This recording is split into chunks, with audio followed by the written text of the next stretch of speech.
Kalau pasangan kayak gitu kan biasanya memang ada yang membuat kita jadi lebih baik, tapi jadi ada juga yang bikinnya jadi lebih bandel. Iya, Pasti gue gak nakal cocok banget atau kayak anak sekolah. crime. Pasangan itu sebegitu pengaruhnya dalam hidup lo untuk banyak hal. Oke, intinya adalah keputusan kita dalam memilih pasangan tuh sangat penting banget. Jadi antara emosi, antara pikiran atau logika kita tuh kayaknya harus hampir seimbang gitu. Jadi Iya. bukan karena alasan kayak cinta-cintaan aja.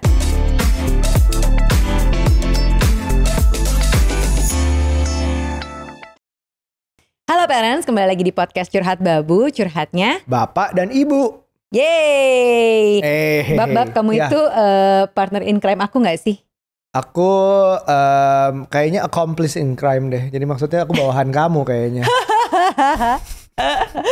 Kalau ngomongin pasangan tuh kadang-kadang kita suka ngerasa bahwa pasangan kita adalah kayak partner in crime gitu ya, atau partner in life atau apa Wah. gitu. Partner in crime itu artinya adalah, kalau ya berangkat dari istilah artinya adalah secara bahasa ya. Ya. Adalah partner atau pasangan dalam berbuat kejahatan. Emang berbuat Crime. jahat banget gitu, beneran Iya. kriminal gitu.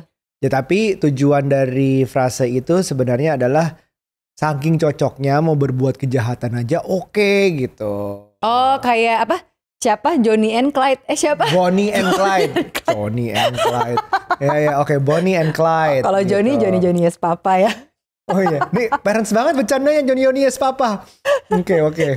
Oke, nah kalau ngomongin Bonnie and Clyde pasangan kan Bab? Kayaknya aku cek dulu ya. Gue udah ngomong ngasal banget lagi. Ya, kalau pasangan kayak gitu kan biasanya memang ada yang membuat kita jadi lebih baik, tapi jadi ada juga yang bikinnya jadi lebih bandel.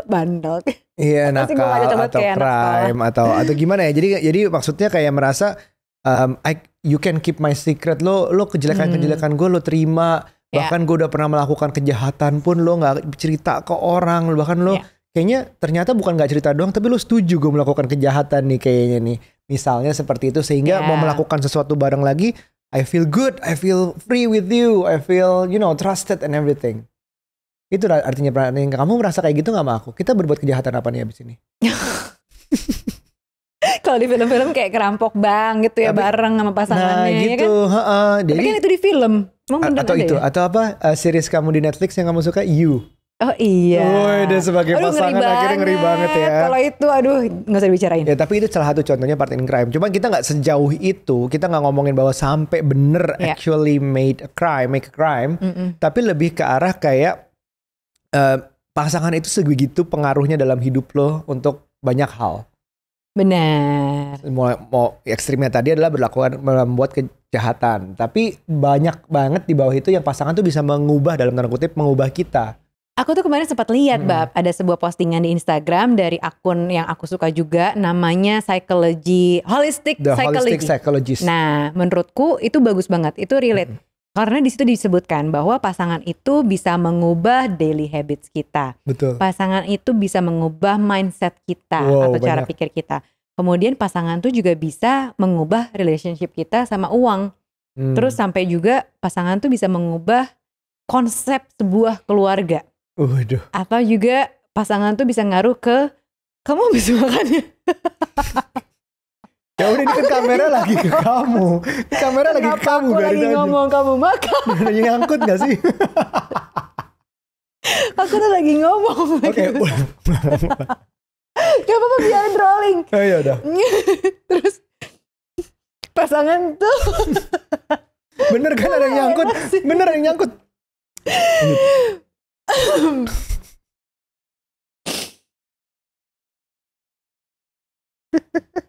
Keep rolling. Ngemunya.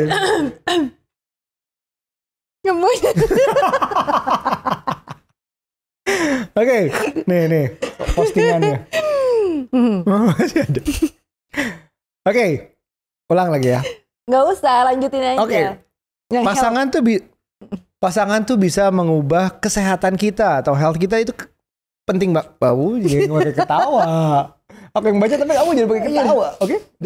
Dan yang paling penting, pasangan itu bisa meningkatkan kemampuan kita untuk menjadi diri kita sendiri. Wah, ngerti gak tuh? Apa kita kelupas aja nih satu-satu? Ini Kelupas. Emang kenapa itu? Kenapa? Kupas kayak bagusan. Ya udah, oke. Kelupas. Oke. Nah, gimana kalau kita coba bedah satu-satu nih? Boleh. Oke. Nah, oke. Bedah satu-satu. Kamu balik lagi. Balik. iPad-nya pindah-pindah dong. Gak apa-apa. Oke, intinya adalah keputusan kita dalam memilih pasangan tuh sangat penting banget. Jadi antara emosi, antara pikiran atau logika kita tuh kayaknya harus hampir seimbang gitu. Jadi bukan karena alasan kayak cinta-cintaan aja, tapi secara logika masuk gak sih nih orang gitu. Karena pengaruhnya banyak banget ternyata. Iya, sampai ke daily habits gitu. Ngaruh banget kan. Kayak terutama ya kalau menurutku dari 1 sampai 6 ini nih, 6 poin, pasangan itu paling bisa mengubah health dalam artian kesehatan mental, kesehatan mental sih, karena kan kalau nggak nyaman sama nih orang tapi hidupnya terus-terusan setiap hari ketemu, lu kayak mentalnya tergonjang-ganjing gak sih, kayak bawaannya pengen marah, bawaannya sebel tuh, kayak menurutku ngaruh ke health gitu. Itu mental health dan juga physical health sebenarnya menurutku. Oh iya benar. Bagaimana pasangan itu konsumsi makanannya, mau nggak mau kan kalau yang satunya memang duren mulu tiap hari, ya saya juga kena gitu loh akibatnya. Nanti jangan-jangan aku darah tinggi gitu, gitu segala macam. Kalau terus olahraga, misalnya memang kebiasaan olahraga tuh bisa ngebantu juga, atau kebiasaan goler-goleran tiap hari tempat tidur juga nyeret juga ke pasangannya. Bener sih, bener. Tapi untungnya ya ini bukan cuman pacaran aja.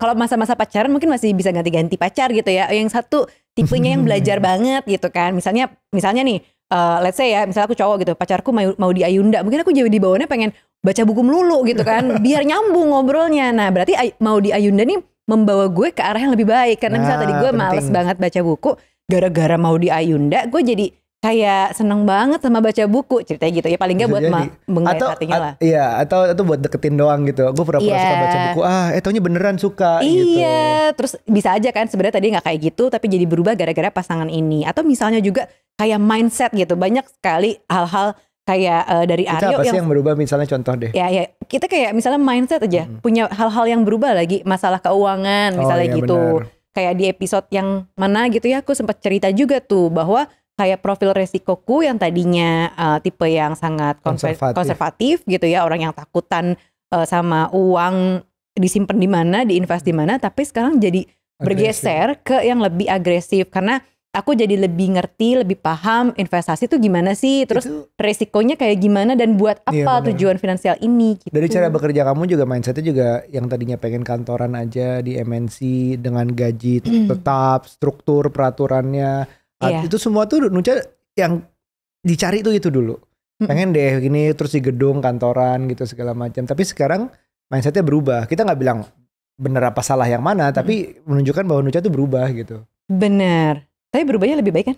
Apa gimana? Semoga lebih baik sih. Karena tapi kok kamu gak berubah sih Bab? Kayak misalnya cara beberes, aku gak mengubah kamu biar lebih rapi.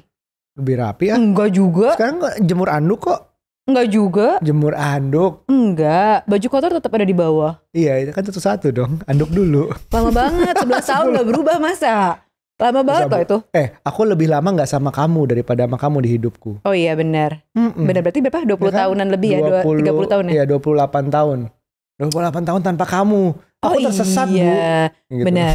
Nah tapi dari sini poinnya adalah berarti buat kita juga sebenarnya jangan terlalu apa istilahnya, kayak istilahnya tuh demanding sama pasangan kita untuk mau cepat berubah gitu, karena memang karena memang selama bertahun-tahun lebih lama daripada sama kamu gitu loh hidupnya dia dengan orang tuanya dan kebiasaan lamanya itu gitu kan. Dan seseorang yang semakin sudah matang akan lebih susah diubah daripada waktu kecil. Benar. Jadi 5 tahun pertama tuh kita serapin apa aja tuh anak itu gampang banget nyerapnya. Dan dibentuknya tuh lebih gampang lah, bukan gampang banget. Lebih gampang daripada misalnya udah 20-30 tahun. Jadi it takes time sih memang. Benar-benar. Jadi kayak tadi case-nya Aryo itu adalah berarti Aryo 28 tahun sebelum sama aku udah punya kebiasaan, udah punya mindset, udah punya habits yang seperti itu.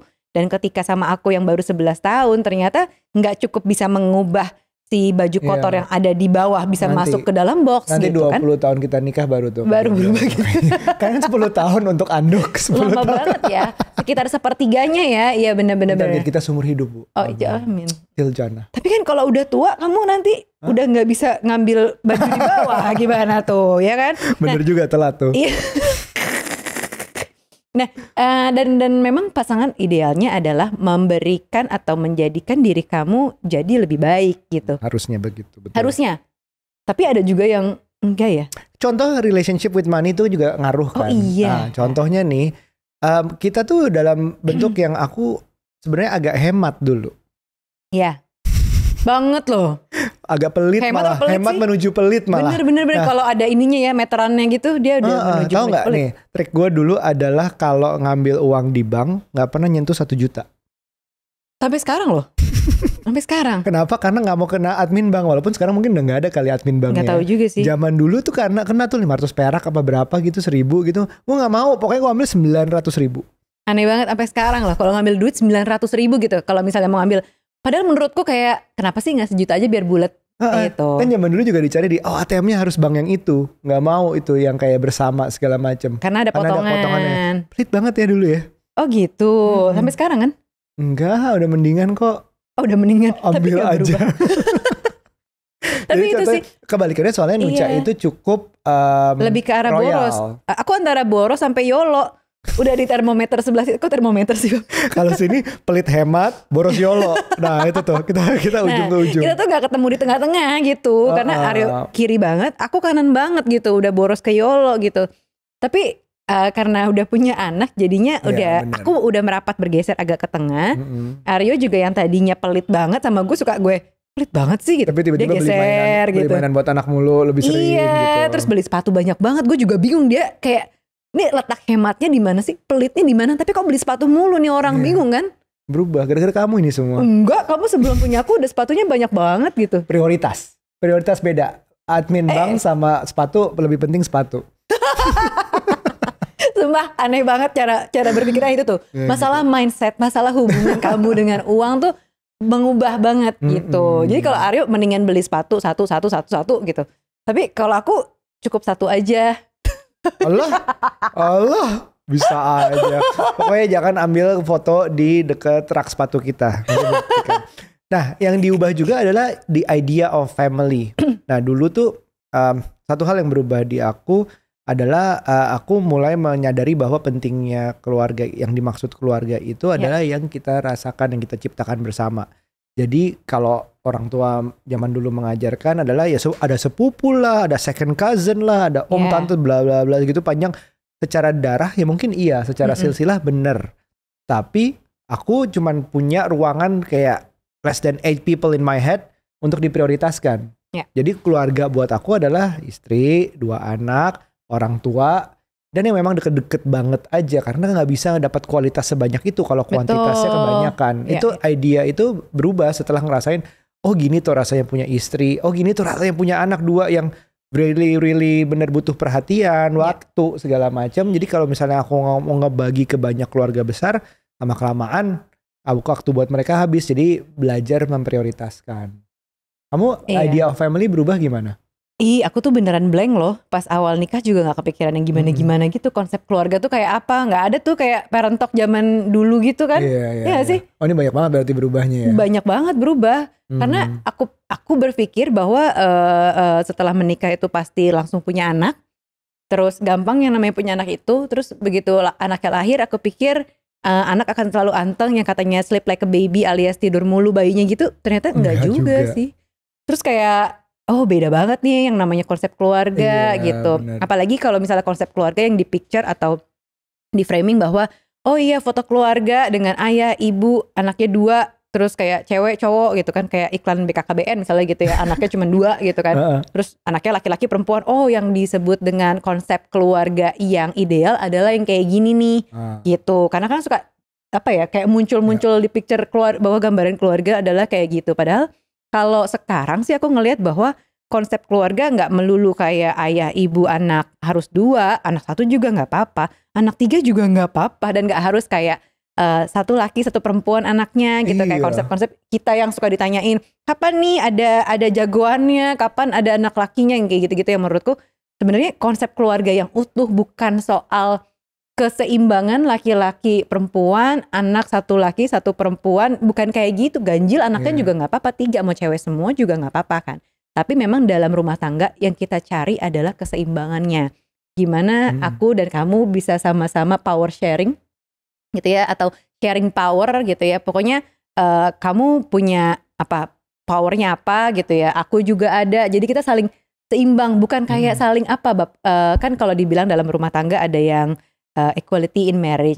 Ya equal, tapi bukan berarti kayak aku pengen lebih dari kamu, kamu lebih dari aku, bukan tapi yang kayak gitu. True to our strength ya. Iya. Kekuatan kita di mana? Justru aku lebih banyak belajar soal konsep keluarga itu dari para expert nih, dari marriage counselor. Oh, bukan dari aku. Teorinya dari mereka ya. Kayak misalnya Mas Indra Noveldi, kayak Bu Rani gitu. Kayak tadi malam aku habis Instagram live sama Bu Rani, dia bilang juga bahwa saya tuh nggak percaya kalau suka ada tagline, ada apa sebutan-sebutan yang bahwa di balik laki-laki yang hebat pasti ada perempuan yang apa tuh gitu kan. Atau di balik perempuan yang hebat gitu yang sukses ada suami yang mendukung.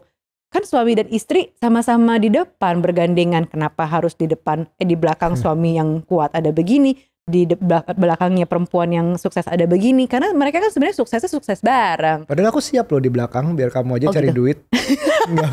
Asal tetap bagi duitnya gitu. Gitu. Jadi sebenarnya konsep keluarga yang seperti apa idealnya pasti bergeser. Iya benar. Apalagi kalau berasal dari keluarga yang berbeda-beda nih. Ada yang ngerasa bahwa di rumahnya dulu ibunya lebih dominan, atau misalnya ada yang bapaknya lebih dominan. Itu kan punya konsep keluarga yang tercipta dari keluarga dia kan. Begitu kita punya keluarga sendiri, ya bisa jadi kita punya impian baru, bisa jadi kita meng-copy paste apa yang kita udah punya dulu aja. Tapi ini yang paling penting menurutku adalah kita tuh kayak nemuin, kita bisa belajar bareng soal keluarga. Iya. Jadi justru kita perubahan konsep keluarga itu datang dari generasi sebelumnya ke kita. Nucha juga punya bawa dari generasinya Nucha ke Nucha, terus nanti kita ketemu. Jadi kita kayak membentuk sendiri sih dalam hal ini.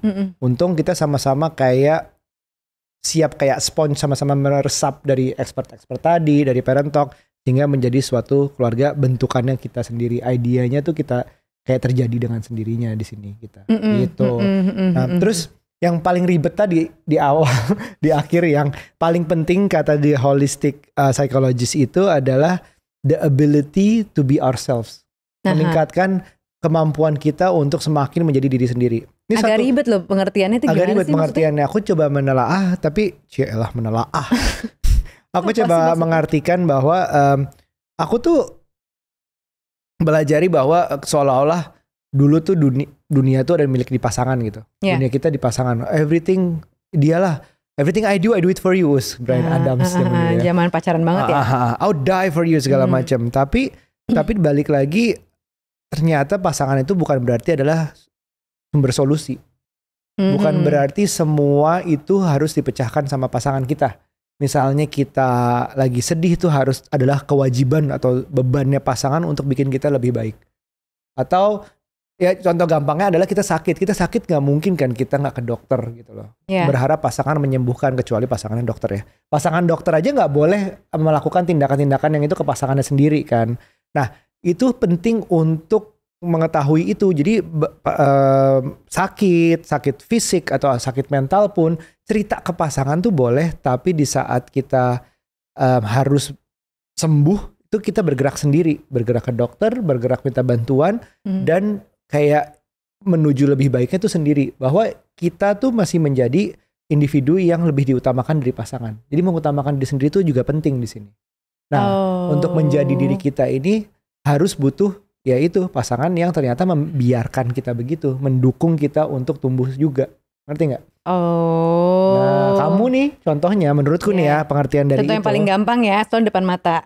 Nucha mau berkembang nih, mau pengen bikin Parent Talk. Udah dapet punya anak, udah tahu rasanya, tapi masih pengen ada kerasa yang pengen, gue pengen do something nih, pengen aktualisasi diri. Nah aku mendukung gitu, mendukung entah itu dari ngurus anaknya selama kamu kerja, entah itu bantu kamu cari ide apa segala macam, konsultasi. Nah itu adalah harusnya itu definisinya, bahwa kamu punya kemampuan untuk menjadi diri kamu sendiri yang sebenarnya yang lebih baik tuh kayak gimana sih?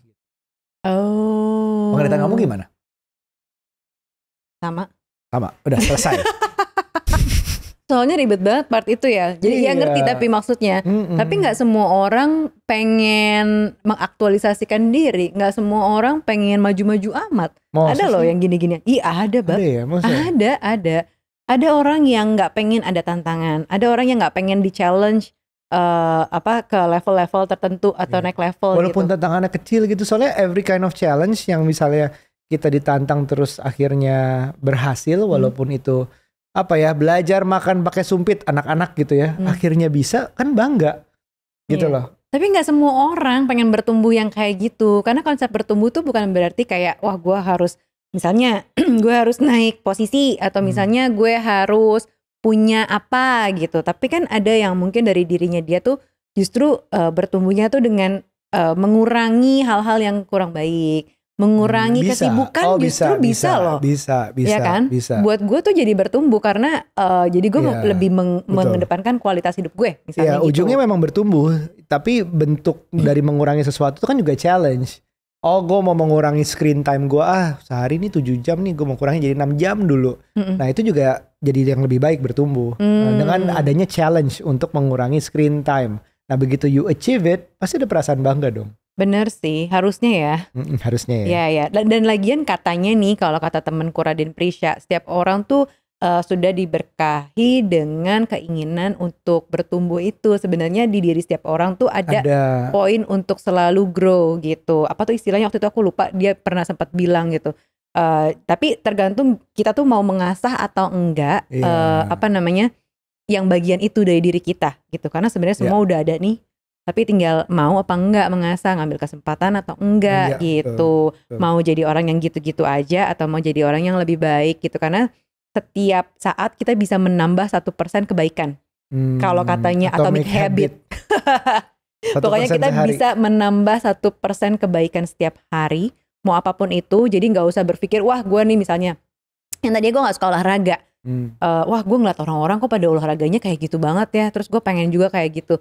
Gak bisa kalau udah tujuannya gue pengen kayak dia terus harus secepat itu gitu ya, pengen olahraga dan segila itu olahraga, gak bisa karena harus dibuild menjadi 1% sehari 1% sehari dan itu tuh jadi konsisten. Kalau udah konsisten lebih enak kan buildnya gitu, kayak merasa ada kehilangan kalau tidak melakukan hal itu. Kalau misalnya kayak orang yang udah pada hobi olahraga, terus kalau misalnya ada yang gak olahraga tuh kayak ada yang kurang gitu, kayak ada yang gimana. Kalau biasanya goler-goleran ya dimulai dengan jalan dulu gitu. Betul. Lalu mungkin jogging atau lebih jauh baru lari gitu loh. Iya, nah kalau yang kemarin sempat disebutkan oleh Zola the Matchmaker gitu, dia kan juga sempat bilang bahwa gak ada pasangan yang bisa 100%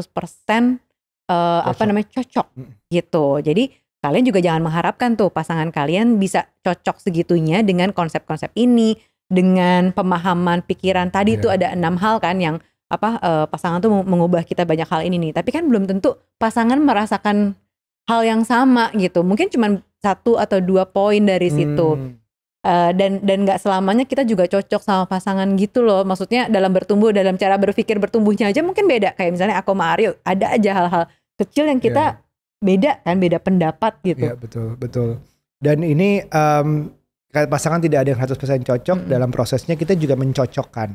Dalam proses mencocokkan itu adalah kita penting untuk mencari memang yang values-nya lebih penting daripada sekedar hobinya yang sama. Kalau hobi justru bisa dibikin sama dengan kita. Oh kita belajar hobinya dia, ternyata seru juga nih, bisa gitu. Tapi values dasarnya itu dulu. Nah dari postingan tadi penting banget kita untuk memang proses memilih pasangan dan menjadikan pasangan kita sesuatu yang bikin kita jadi lebih baik, itu penting. Karena segitunya pasangan bisa mengubah kita dalam 6 poin tadi. Dan sehingga kalau udah saking segitunya bahkan bisa jadi partner in crime tadi kan, ngerinya kan. Iya. Cuman konsep partner in crime mungkin aku lebih prefer disebut sebagai partner in life kali ya. Apapun itu punya pasangan, sebaiknya kita mengajak pasangan jadi ke arah yang lebih baik, atau kita pun juga menjadi pasangan material yang baik juga nih buat pasangan gitu. Betul. Buat pasangan kita ya gak sih? Tapi kita udah kayak gitu belum ya? Gak tahu, masih ada panjang untuk membuktikannya nanti. Oh iya benar juga ya, masih ini work in progress. Work in progress. Asik. Gitu, oke. Nah semoga ini podcast episode ini membantu kalian ya untuk melihat pasangan seperti apa, atau untuk yang mencari pasangan. Betul. Ingat values-valuesnya bisa mengubah kalian segitunya kalau ternyata cocok banget gitu. Masih ada waktu guys kalau yang belum menikah ya kan. Iya. Gimana? Berapa lama lagi waktunya? Oke. Jangan lupa untuk like, subscribe dan juga komen. Sampai ketemu di episode berikutnya. Bye.